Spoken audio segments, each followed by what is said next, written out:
राज्य का दर्जा यानी स्टेटहुड बहाल किए जाने को लेकर कहा कि उन्हें स्टेटहुड के लिए विधानसभा भंग करना मंजूर है।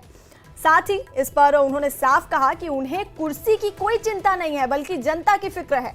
उमर अब्दुल्ला ने कहा कि उन्हें कोई डरा नहीं सकता, क्योंकि राज्य का दर्जा जम्मू कश्मीर के लोगों का हक है।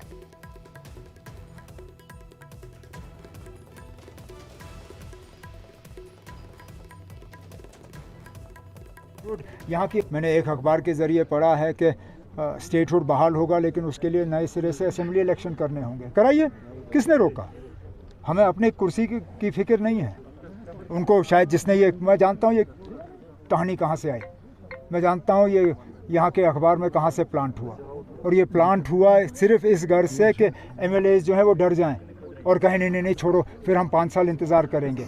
ये स्टेटहुड किसी MLA के लिए नहीं है, ये स्टेटहुड यहाँ की हुकूमत के लिए नहीं है, ये स्टेटहुड जम्मू कश्मीर के लोगों के लिए है, और हम MLA जो हैं इसमें रुकावट नहीं बनेंगे। तो अगर हमें धमकी दी जा रही है कि स्टेटहुड के लिए असेंबली को डिसॉल्व करना होगा, करिए। जिस दिन आप स्टेट लाते हो, जिस दिन आप यहाँ स्टेट बनाते हो, मैं दूसरे दिन जो है गवर्नर साहब से कह के असेंबली डिसॉल्व करा लूँगा। हमें डराने की कोशिश मत करिए। स्टेटहुड हमारा हक है, हमें स्टेटहुड दे दीजिए। ये कहानियाँ जो हैं अखबारों में प्लांट मत करिए। ये बात